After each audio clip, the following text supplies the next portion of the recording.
नमस्कार, स्वागत है आप सभी का ई पोस्टल नेटवर्क पर, डाक विभाग का सबसे विश्वसनीय यूट्यूब चैनल और सबसे बड़ा पोस्टल कोचिंग प्लेटफॉर्म। उम्मीद है आप सब बहुत अच्छे होंगे।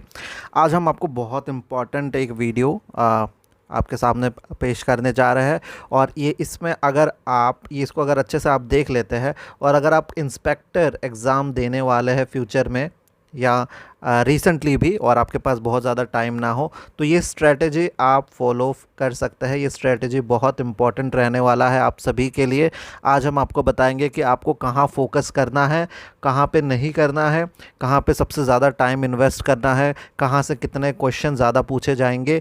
और क्योंकि सिलेबस अभी 4 पेपर से 3 पेपर हुआ है, तो कुछ चीज़ें बदलने वाली है। वो सारी चीज़ें आपको हम समझाने जा रहे हैं और आपको ये भी बता दें कि अभी आपको थोड़ी स्ट्रेटजी चेंज भी करनी पड़ेगी, क्योंकि लोग क्या है, अभी कैंडिडेट्स बहुत ज़्यादा है और सीट्स बहुत ज़्यादा कम है, तो इसके वजह से थोड़ा सा सिलेबस को टफ़ करने की कोशिश की जाएगी क्वेश्चन पेपर बनाने के अकॉर्डिंग। ठीक है, तो हम आपको अभी बताने जा रहे हैं। सभी तक शेयर कर दीजिएगा जितने भी लोग इंस्पेक्टर का एग्ज़ाम देना चाहते हैं, क्योंकि देखिए इंस्पेक्टर का पोस्ट जो है बहुत इंपॉर्टेंट पोस्ट है। एक group B non gazetted officer आप इसमें बन जाते हैं। अगर आप पीए ऐसे है तो आपको 8 साल की सर्विस चाहिए। वैसे हम एलिजिबिलिटी के बारे में आपको अलग से बता देंगे और नीचे कमेंट्स का सेक्शन है, वहाँ पे आप लोग लिख दीजिएगा कि आपको और क्या क्या डिटेल्स हमसे चाहिए, क्या क्या जानकारी चाहिए इंस्पेक्टर ऑफ पोस्ट के एग्ज़ाम या एलडीसी के बारे में। ये प्रमोशन एग्ज़ाम है, बहुत ही कम सीट्स रहती है, लेकिन एटलीस्ट प्रमोशन का मौका आप लोगों को एग्ज़ाम के थ्रू मिल रहा है, यही बहुत बड़ी बात है। बहुत सारे डिपार्टमेंट जो है एग्ज़ाम रेगुलरली कंडक्ट नहीं करवाते, पर डिपार्टमेंट ऑफ पोस्ट हर साल जो है सेम टाइम पे एग्ज़ाम कंडक्ट करवाती है। ठीक है, तो 3 पेपर रहने वाले हैं। पेपर 1 से शुरुआत करते हैं। एक बार हम आपको सिलेबस बता देते हैं, इसके बाद आपको बताएंगे कहाँ पे आपको फोकस करना है, कहाँ से कितने मार्क्स आने वाले हैं। ठीक है, तो सबसे पहले आपको पेपर 1 से ही शुरू करना है जब भी आप स्टडीज़ शुरू करेंगे, क्योंकि यहाँ पे थोड़े बड़े बड़े गाइड्स है और यहाँ पे टाइम ज़्यादा लगता है। ठीक है, तो इसमें हमें सब एक्ट्स पढ़ने होते हैं, जैसे post office act 2023, very important. जो रिसेंटली आया है ना, उसको आपको ज़्यादा ध्यान से पढ़ना है। फिर गवर्नमेंट सेविंग प्रमोशन एक्ट, ठीक है, money laundering act, consumer protection act और फिर इंफॉर्मेशन टेक्नोलॉजी एक्ट। तो ये बहुत ज़्यादा इंपॉर्टेंट एक्ट्स है और ये आपको पढ़ने होते हैं पहले स्टार्टिंग में। फिर आपको रूल्स स्टार्ट करना है। हम आपको बताएंगे कि इनमें से किस में ज़्यादा मार्क्स आएंगे थोड़ी देर बाद। तो रूल्स में क्या क्या पढ़ना होता है हमें, post office rules and post office regulations, very very very important. ठीक है, गवर्नमेंट सेविंग्स प्रमोशन रूल्स, ठीक है, ये मतलब ये एक्ट है ना, इस पोर्शन में एक्ट है, तो वो एक्ट जब रूल में कन्वर्ट हो जाता है या रेगुलेशन में कन्वर्ट हो जाता है वो है। ठीक है, फिर post office saving account schemes, फिर आरडी, टीडी, एमआईएस, ठीक है, जो हम प्रोडक्ट एंड सर्विसेज में पढ़ते हैं वही सीनियर सिटीजन, किसान विकास पत्र, नेशनल सेविंग सर्टिफिकेट, ये सारी चीज़ें पढ़नी है। पीपीएफ पढ़ना है। तो एक तरह से जो प्रोडक्ट एंड सर्विस का जो चैप्टर होता है पीएएसए में, अगर आप लोगों ने हमसे पढ़ा हो तो वो सेम चीज़ यहाँ पे फॉलो होता है, थोड़ा सा ब्रॉड वे में या फिर थोड़ा सा लेंदी वे में इसको पढ़ना होता है। ठीक है, पीएलआई वगैरह।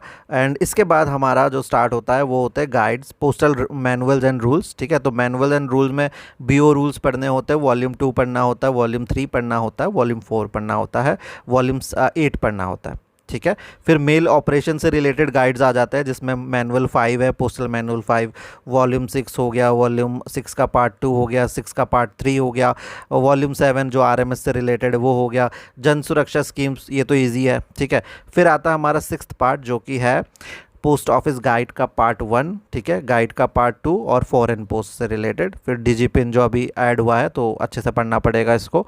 ठीक है, फिर आपका एमएनओपी और इससे चीज़ें जो गाइडलाइंस अभी रिसेंटली आई है वो सब पढ़ना होता है।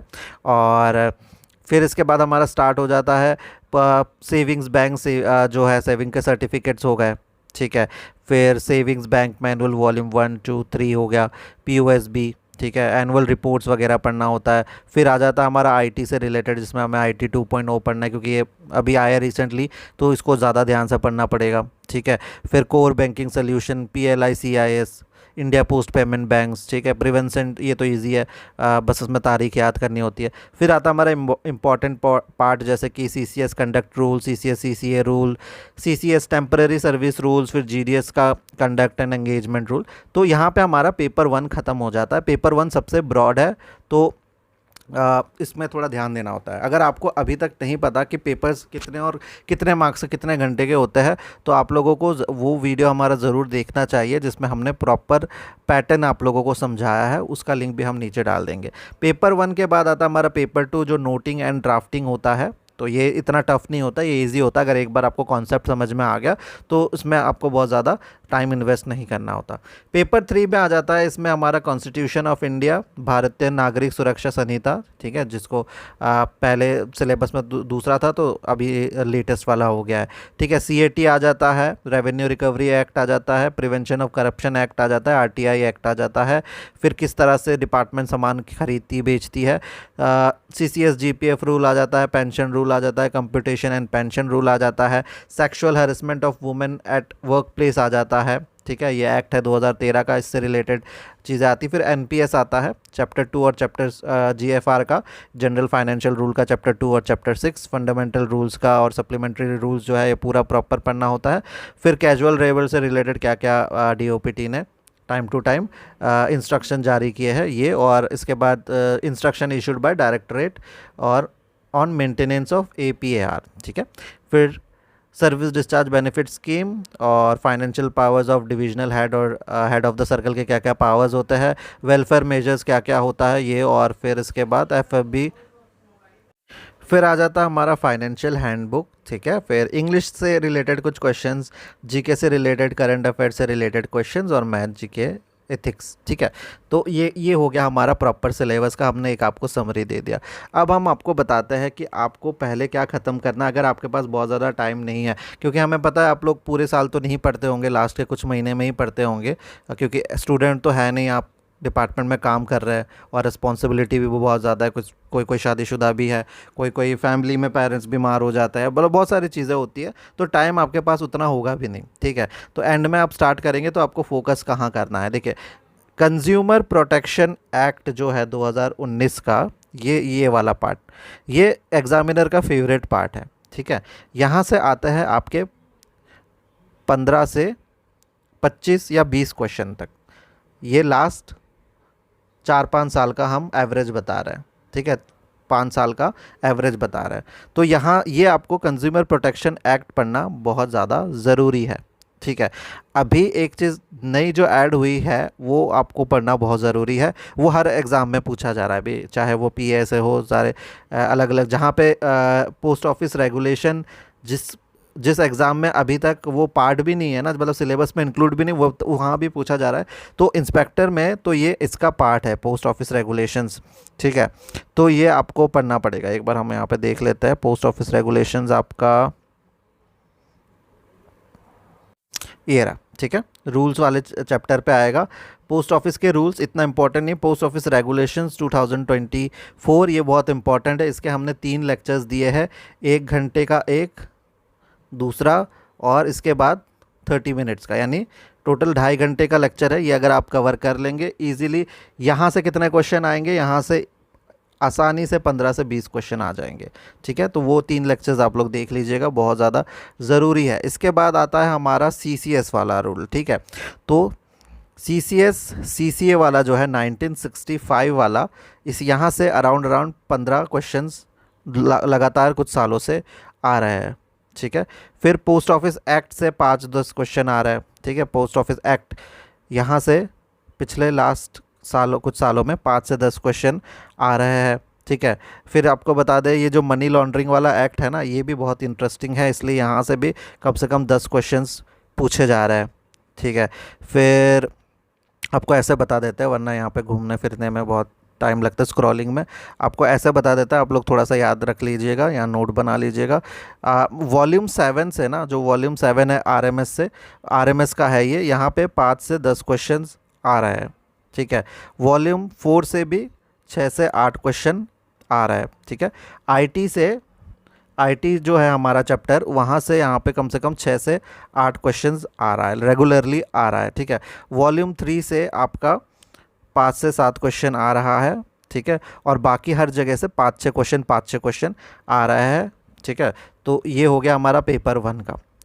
पेपर 3 में जो बहुत इंपॉर्टेंट है वो है हमारा कॉन्स्टिट्यूशन ऑफ इंडिया, क्योंकि ये सबको मतलब पता ही होना जनरल चीज़ है ना, तो यहाँ से बहुत ज़्यादा क्वेश्चंस आते हैं। बीएनएस क्योंकि बहुत कॉम्प्लिकेटेड है, यहाँ से बहुत ज़्यादा क्वेश्चन नहीं आएगा, पर हाँ इसको पढ़ना भी है। कैट से थोड़े बहुत क्वेश्चन आएंगे और बाकी हर जगह से 5 से 10 क्वेश्चन आप लोग मिनिमम मान के चलिए। बाकी जो हमने आपको बताया सबसे ज़्यादा जो क्वेश्चन है कंज्यूमर से आया है, ठीक है, कंज्यूमर वाले से सबसे ज़्यादा आता है।